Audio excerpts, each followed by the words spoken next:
किसानों की दशा व दिशा पर मार्गदर्शन करें। हम सब किसान ही हैं, कर्म भूमि में आए हैं, सब शुभ अशुभ कर्मों की खेती बो रहे हैं, नहीं बोला? कोई उसका दुख रूपी फल भोग रहा है, कोई सुख रूपी फल भोग रहा है। शुभ और अशुभ कर्म, कर्म भूमि है ना मृत्यु लोग।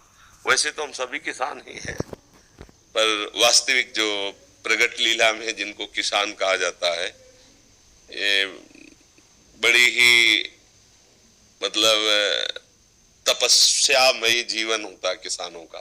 क्योंकि हम किसानों के घर में पैदा हुए, तो हमें कोई उसमें पढ़ना नहीं, उस विषय को हम जानते हैं कि अब जैसे 10 बीघा खेती है, 15 लोग घर में हैं, अब बच्चों की पढ़ाई, कपड़ा लत्ता, ब्याह बर, खाद पानी, सिंचाई का घंटों के पैसे होते हैं। 4 घंटे 5 घंटे में 1 बीघा, ऐसे ऐसे होता है। ठंडी के समय जब कोई रजाई नहीं छोड़ना चाहता, वो जो कपड़े हैं भी वो समेट के, क्योंकि पानी लगा है, पूरी रात पानी लगाता है पूरी।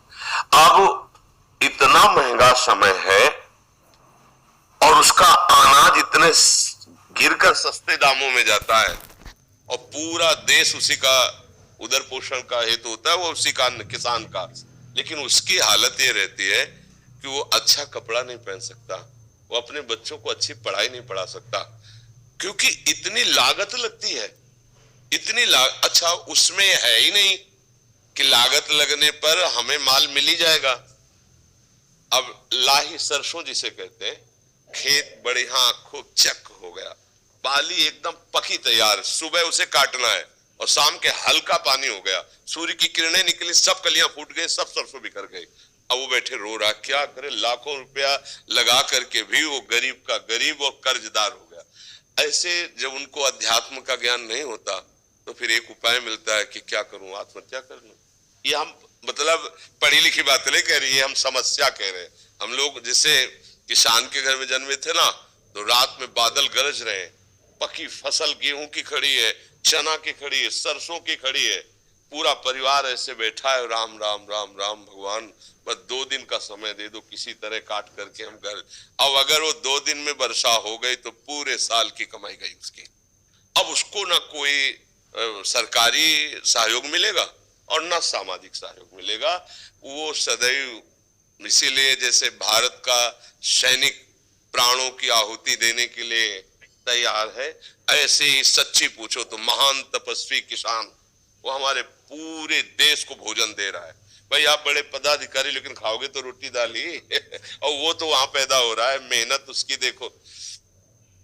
स्कूल से आने के बाद हमें पढ़ने का समय नहीं दिया जाता था, मक्का के खेत है, रखाओ चल के मक्का।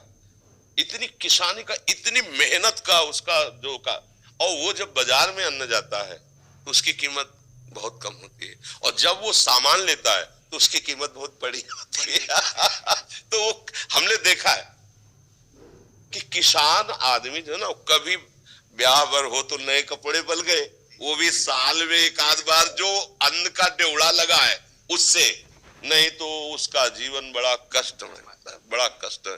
किसान वास्तविक प्रणाम योग्य और सबके प्रणाम योग्य है, क्योंकि कुछ भी तुम 10 लाख कमाओ महीने, लेकिन खाओगे क्या? 10 लाख थोड़ी खाओगे, खाओगे तो अन्न ही ना। तो उसके अब ये कि थोड़ा सा आधुनिकता बढ़ गई है, पर वो अन्न में पावर नहीं रहा।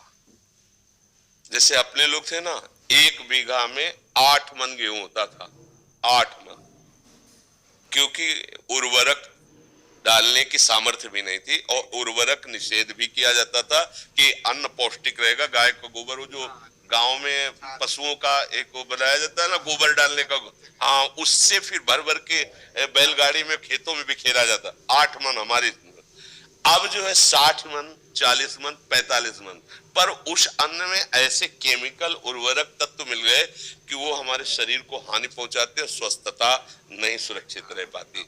अच्छा, अब जब पशु नहीं पालेंगे, क्योंकि अब पशु ना पालने का स्थान बनता जा रहा है, क्योंकि बैल से तो खेती जोतनी नहीं है, ट्रैक्टर से जोतनी है, तो बैल का तो मतलब नंदी का तो कोई सवाल ही नहीं रह गया कि कोई किसान पाले। क्यों पाले?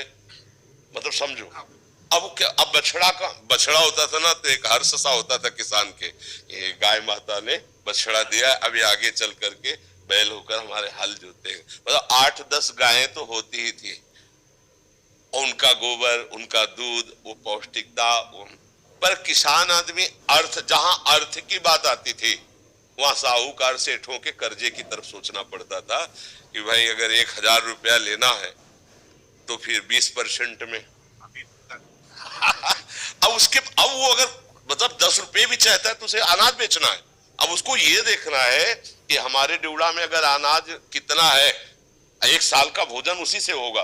अब वो बहुत कष्ट में जीवन हमने देखा है, मतलब उसी कुलों में पैदा हुए किसानों के, तो देखा है। तो किसान का अगर सरकार से अच्छा सहयोग हो तो भले कुछ हो, नहीं तो वो आज अच्छा खेती में जैसे आप बार बार उर्वरक डाल रहे हैं तो उसकी क्षमता कम हो रही, भूमि की क्षमता कम हो रही, वो अन्न फिर उतना नहीं उपजा पाए।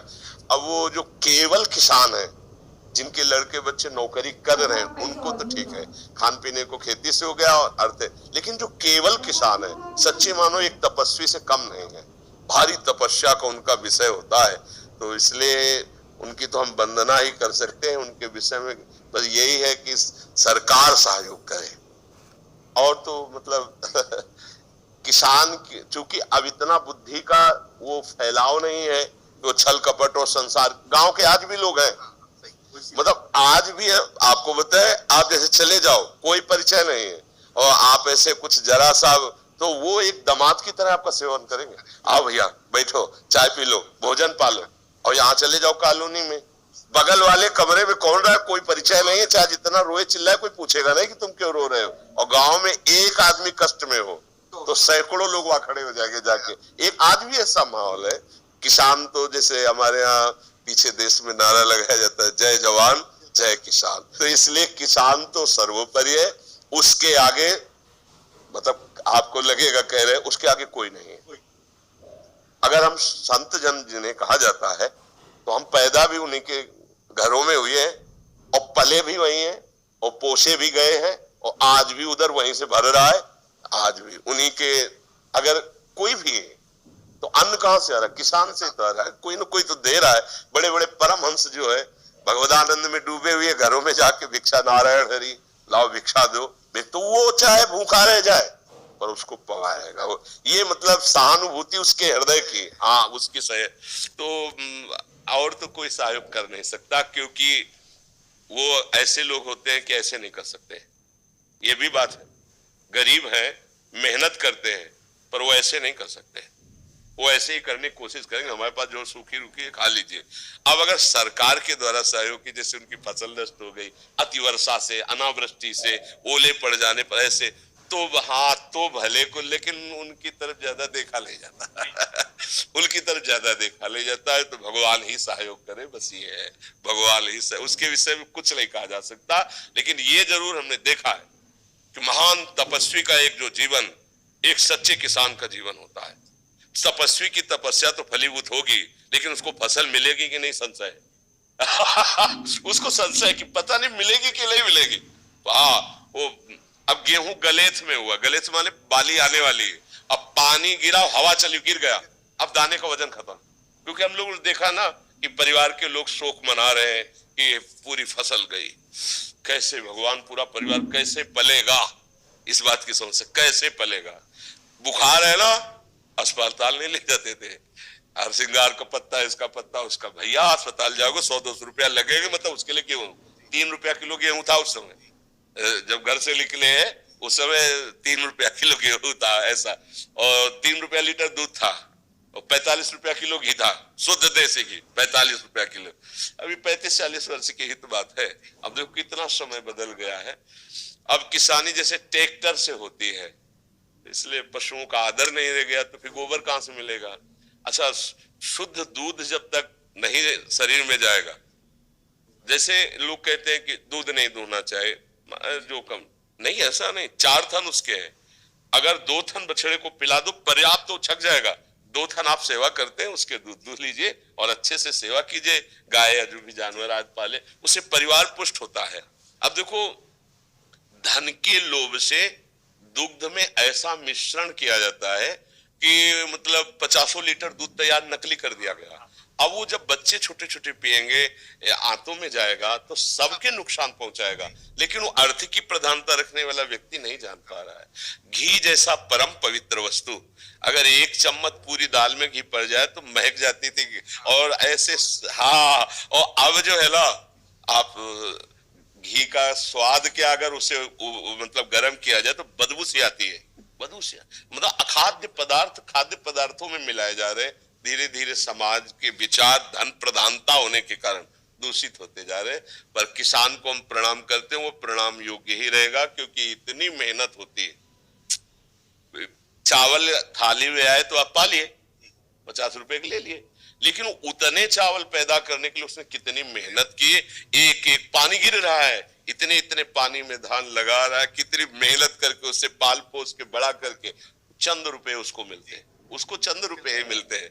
तो ये बहुत तपस्या, और ये भगवान इसीलिए उनके ऊपर शीघ्र प्रसन्न हो जाते। कोई न कोई साधु महात्मा अगर भोजन पा लिया तो उनका घर पवित्र, उनका कुल पवित्र हो जाता है। और कोई ऐसा हमने गांव में नहीं देखा कि जो रामकृष्ण हरि ना बोले।